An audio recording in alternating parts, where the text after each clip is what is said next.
ராம பக்தர்களில் மிகவும் சிறந்தவர் ஆஞ்சநேயர். அவருடைய அன்னை அஞ்சனாதேவி. தனக்கு குழந்தை பிறக்கவில்லையே என்று அஞ்சனாதேவி பல திருத்தலங்களுக்கும் சென்று புண்ணிய நீராடி தெய்வங்களை வணங்கி பிரார்த்தனை செய்தார். புண்ணிய நதிகளையும் தவஸ்தலங்களையும் தரிசித்தவாறே வந்த அஞ்சனாதேவி திருவண்ணாமலை வந்து சேர்ந்தாள். அங்கிருந்த பல புண்ணிய தீர்த்தங்களிலும் நீராடினாள். நாள்தோறும் கிரிவலம் மேற்கொண்டாள். கிரிவல பாதையில் உண்ணாமுலையம்மன் தீர்த்தம் சிறப்பு வாய்ந்தது, இன்றும் உள்ளது. கோடை காலத்தில் வற்றி விடுகிறது என்றாலும் சிவபெருமானின் தெய்வ துணையாய் ஆவதற்கு அம்பிகை தவம் செய்த இடம் இது என்பதால் சூட்சமமாய் இங்கு எப்போதும் தீர்த்தம் உண்டு. திருவண்ணாமலையை அஞ்சனாதேவி சுழல்வள கிரிவலம் செய்தாள். அது என்ன என்பதை தெளிவாக பார்ப்போம். கௌதம முனிவர் ஆசிரமத்துக்கு அருகில் குடில் அமைத்து மலைவளம் வந்து அருள் பெற்றாள். ஒருவர் தன்னைத்தானே சுற்றி கொள்வது ஆத்ம பிரதட்சணம். நம் உள்ளிருந்து இயங்கும் கடவுளுக்கு வணக்கத்தை தெரிவிக்க வலப்புறமாக சுற்றுவது இது. இவ்வாறு தன்னைத்தானே சுற்றியவாறு திருவண்ணாமலையை கிரிவலம் வருவது சுழல்வளம் கிரிவலம் எனப்படும். கிரிவலம் என்றாலே பலர் சற்று யோசிக்கின்றனர். 14 கிலோமீட்டர் சுற்றளவை எவ்வாறு நடக்க முடியும் என்று சற்று அச்சமும் கொள்கின்றனர். முடியும் என்ற நிலையையும் உறுதியையும் மட்டுமே கைக்கொள்ளுங்கள். அதற்கு உறுதுணையாய் அருணாச்சலேஸ்வரன் இருப்பான் என்பதில் சந்தேகமே வேண்டாம். ஒரு நாள் இரவில் தொடங்கி சில மணி நேரங்களில் விடியும் முன்னே முடிவடைகிறது கிரிவலம். ஆனால் அஞ்சனாதேவி செய்த கிரிவலம் 2 கால்களால் மட்டும் செய்கின்ற கிரிவலம் அல்ல. மேலே சொன்னார் போல சுழல்வள கிரிவலம் முறையே தொடர்ந்து 2 நாட்கள் திருவண்ணாமலை கிரிவலம் வந்தார் என்றாலே என்னே அவள் பக்தி.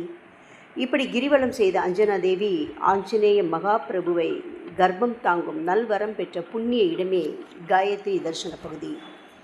மேலும் குழந்தைகளுக்கு முதலாண்டு நிறைவில் செய்யப்படும் அன்னம் பிரசானம், அதாவது முதல் முறையாக அன்னம் ஊட்டப்படும் விழா ஆஞ்சநேயருக்கு திருவண்ணாமலையில் தான் நடைபெற்றது. திருவண்ணாமலை கிரிவல பாதையில் உள்ள உண்ணாமுலையம்மன் தீர்த்த கரையில் அன்னதானம் செய்வோருக்கு குழந்தை பேர் உண்டாகும். குழந்தைகள் சிறந்த ஒழுக்கத்துடனும் தெய்வ பக்தியுடனும் வளர்ந்து பெற்றோருக்கு பெருமை சேர்ப்பர். குழந்தை பேர் இல்லாமல் வருந்துபவர்கள் பலர். அவர்கள் அருணாச்சலேஸ்வரனை மனதில் நன்கு தியானித்தவாறே செவ்வாய்க்கிழமையும் புதன்கிழமையும் கூடி வரும் பௌர்ணமி நாட்களில் கிரிவலம் வர வேண்டும். ஆஞ்சநேயருக்கும் திருவண்ணாமலைக்கும் உள்ள தொடர்பை இனி காண்போம். சீதா பிராட்டியின் பூஜைக்காக பலவித லிங்கங்களை அவசரமாக கொடுத்தவர் அல்லவா. சரியான நேரத்திற்கு வர முடியாமல் போனதால் இவ்வாறு காலம் தாழ்த்தி வந்துவிட்டோமே என்று மனம் வருந்தினாராம். தமது நீண்ட வாளால் அல்லவா லிங்கமூர்த்திகளை கொண்டு வந்து சேர்த்தார். பக்தி பெருக்கினால் அவர் அவ்வாறு செய்தார். எனினும் அதற்கு பிராய்ச்சித்தம் தேடியும் அந்த லிங்க மூர்த்திகளுக்கு பல பஞ்சபூத சக்திகளை அளிக்க எண்ணியும் அதற்கான பூஜை முறைகளை அறிவதற்கான நேரத்தை எதிர்பார்த்திருந்தார். அந்த சமயத்தில் ஒரு நாள் மார்க்கண்டேய மகரிஷி ஆஞ்சநேயர் முன்னிலையில் வந்தார். அவருடைய வருகையால் ஆஞ்சநேயர் மட்டில்லா மகிழ்ச்சி கொண்டார். சிவபெருமான் தமது காலால் காலனையும் எட்டி உதைக்கும்படி செய்த ஞானம் புகழ் மகரிஷி அல்லவா அவர். ஆஞ்சநேயரை பார்த்த மணிகண்டேயர் தமக்கு அருணாச்சலேஸ்வரர் அருளிய ரசமணி சித்தியை பெற தகுதி முற்றிலும் வாய்ந்தவர் அவரே என உணர்ந்தார். ஆஞ்சநேயரை தன்னுடன் அழைத்து கொண்டு திருவண்ணாமலைக்கு வந்து சேர்ந்தார். அவருடன் திருவண்ணாமலையை கிரிவலம் செய்து அங்குள்ள ஒரு பெரிய மலை மீது அமரச் செய்து ரசமணி சித்தியை முறையாக உபதேசம் செய்தார் மார்க்கண்டேய மகரிஷி. இந்த நிகழ்ச்சி நடந்தது அனுமன் ஜெயந்திக்கு முந்தைய பௌர்ணமியில்தான் என்பது குறிப்பிடத்தக்கது. இப்படி பல முக்கிய நிகழ்ச்சிகள் நடைபெற்றது பௌர்ணமி என்பதால் தான் பௌர்ணமி அன்று திருவண்ணாமலையை கிரிவலம் வருவது மிகவும் பலன் தரக்கூடியது. எனவேதான் மற்ற நாட்களை விட மிக அதிகமாக அண்மை காலத்தில் லட்சக்கணக்கில் மக்கள் பௌர்ணமி அன்று திருவண்ணாமலையை கிரிவலம் செய்து வருகிறார்கள்.